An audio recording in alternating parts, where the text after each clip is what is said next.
Hi everyone, welcome back to my channel. I'm just here out in my backyard enjoying the last bits of summer that is here. It's already September the 26th, I believe, and it's turning, as you can see, the leaves are turning red and they're beautiful. It's beautiful out, so I hope you're enjoying your day today. Today's topic for Twin Flames will be the head versus heart in the twin flame journey.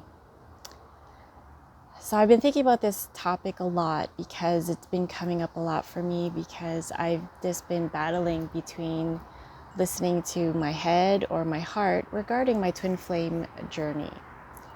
A lot of times we have these thoughts about our journey, our twin flame journey, and we think that, sometimes it's like, is it worth continuing on this journey? And all these thoughts come up, and I've been so hurt in this relationship that, is it really worth continuing or going on, or just move on to, somebody else, or just, cut your losses and forget about it and just, go your own separate way. In my experience, it tends to be that I try to do that. I try to forget about the connection and I try to move on. But when I really listen to my heart, when I really sit and really drop down into my heart space, I know that there's no denying this connection and that the love is always going to be there. And no matter how I try to distract myself or try to run or try to do something else, it usually always ends up being that it's the twin that you love, and that is a connection that it spans time and space, and it's more a spiritual connection than anything. The love is there, definitely, and there's no escaping it. So I think a lot of times twins get caught in their thoughts and the way that how it appears in the 3D, like in real life, like how it's looking, like, he or she's not talking to me, or like, is it really worth going through all this to just to keep holding on to this relationship? Like, it's kind of a difficult thing to hang on to. But then again, when you really listen to your heart, there's no escaping it. There's no way to think that they're not the one for you, because it was like you were part of each other before you came to this earth, and when you leave this earth, they will still be a part of you no matter what. And no matter what incarnations you have, they will always be the other part of your soul. So I know it's I was rewatching my first video, and I kept saying how hard it is. And yeah, I'm not gonna lie, it is hard. But then again, there's a lot of joy that comes from really experiencing that kind of love. My wind chimes are going crazy. And so it's actually kind of like a no-brainer when you actually drop into your heart space and really feel your twin. And when you really connect that way through your heart space, it feels like what am I doing? Like, why am I thinking these thoughts when the truth is that it's them, and it always will be them no matter what. And it feels like sometimes you just want to cut off that part of you where you don't want to feel these intense feelings, where you don't want to get hurt again, or you don't want to feel what you've been feeling yet.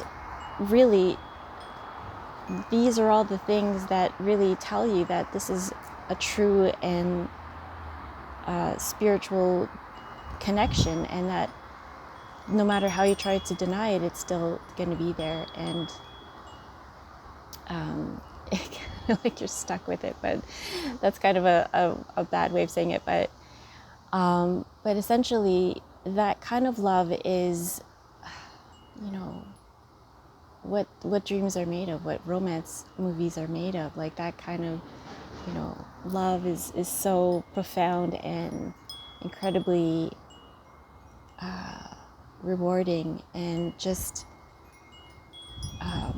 all encompassing love that you want to have, that you strive to have, that not many people get to experience in a lifetime. Not many people know this kind of love and this kind of feeling towards another person, or the depth and breadth of this kind of love is just, it's rare. But again, now more and more these days, people are getting together. I mean, twin flames are actually coming together in on the earth. And like I said before in my other videos, that it is totally a spiritual quest that we have to, like how it is you meet each other for the first time, which when you meet, it's like, I've known this person like before, like why is he so familiar, why is he or she so familiar?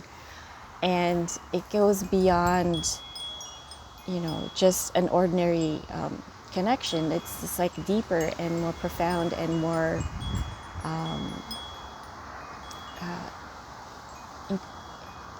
I used the word exquisite before in my last video, but I think like I'm trying to find other synonyms for this kind of love that is experienced. Anyways, I digress. The topic that I was talking about today was, you know, how do you navigate this journey with your head or with your heart? And a lot of times we tend to like build evidence, like get all the evidence for why you shouldn't be in this relationship. And that's where, you know, things can get a little tricky, because sometimes the mind is not the best thing to listen to, because A, does it bring you joy? And B, are you really happy with this decision? Like, a lot of times we think, okay, no, I've made the decisions, you know, with my head, and it's logical and it's reasonable, and I just don't want to get hurt with, you know, by this person anymore. It's like, I don't want to follow my heart because it feels too painful. Whereas if you do listen to your heart, there's a lot more, like, I'm not saying to make all your decisions based on your heart, but like, that's pretty much what I do.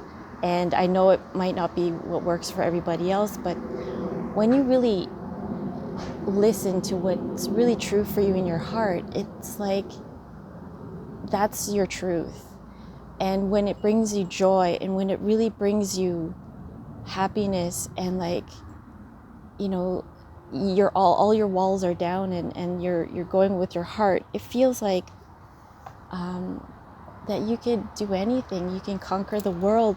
Like, not that you need to conquer it, but like you could be, do, or have anything with this kind of love. And it feels unreal, because it's such a powerful feeling. And when you try to shut it down, or try to decide against it, or use your mind to think about, you know, all the reasons and considerations for why not to have this relationship, or not to continue with it, or just to, you know, cut it off completely, is kind of like you're doing yourself a disservice. Because when you deny your twin, you deny yourself.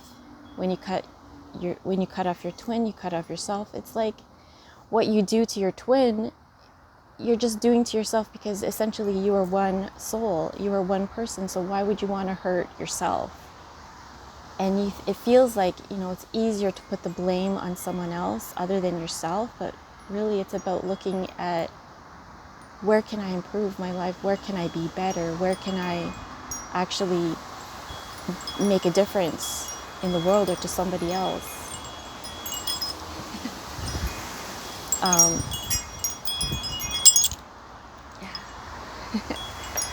So what I was saying is that when you think about, when you have thoughts about, you know, kind of like negative thoughts about your twin, and you're constantly fighting between your head or your heart, or you just cut off your heart completely, where you just refuse to feel anymore, I think that's kind of, I'm not trying to tell you what to do, but I think that's kind of not being true to who you really are and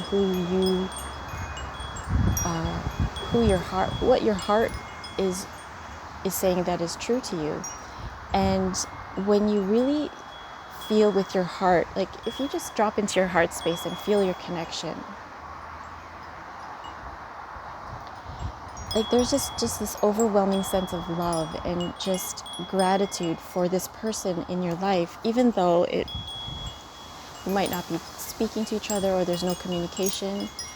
It's more of a beautiful serenity and a kind of like calm feeling that, yeah, this love is real and it's rare and it's beautiful, and I'm going to do everything I can to protect it, because that's what your heart is saying that is true for you. And if you tend to listen to your mind more and have these thoughts about why I shouldn't be doing this, and it's kind of like you're cutting off your nose to spite your face. I don't know if that's right appropriate analogy, but basically really it's like, do your decisions about cutting off your twin flame or not talking to your twin flame, does that bring you joy? And I get that a lot of times it feels like that's the only thing you could do to keep you sane at any given time, and it might be like imperative for you to cut any connection or communication, because it's for your own self-growth and self-love and self-mastery that you have to have the space between you. But that's what I'm saying.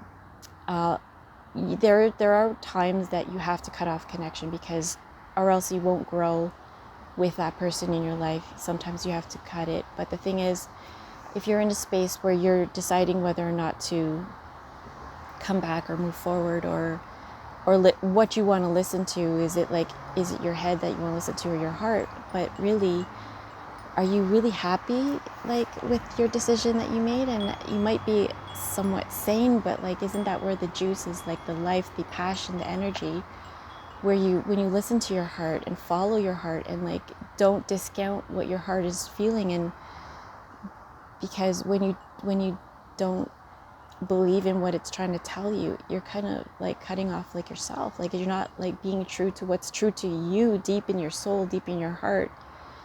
And I realize that, being a logical minded person is very important in this day and age, in this life.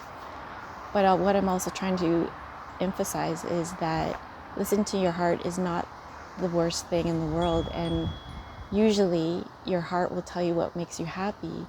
And sometimes letting your guard down and forgiving and having compassion for your twin is essential, because that means you're also forgiving and having compassion for yourself too.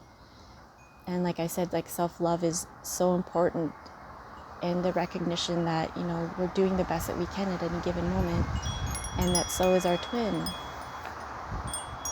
So that's, I guess, what I wanted to say today. I just really wanted the opportunity to be outside in this beautiful weather and have a chat with you. Again, thank you for joining me in this watching this video. And if you have any questions about your twin flame journey, or any suggestions that you'd like me to talk about, or just you don't know what twin flames are, or you are in a twin flame relationship and you don't know how to navigate, coming up with a lot of new support systems that are going to be in place for those of you who are going through it and just don't know how to navigate, or just don't know what to do, or if what you're going through is normal, or if just some support and advice, and just to know that you're not alone. We are a team. All twin flames are a team in the twin flame collective on this earth.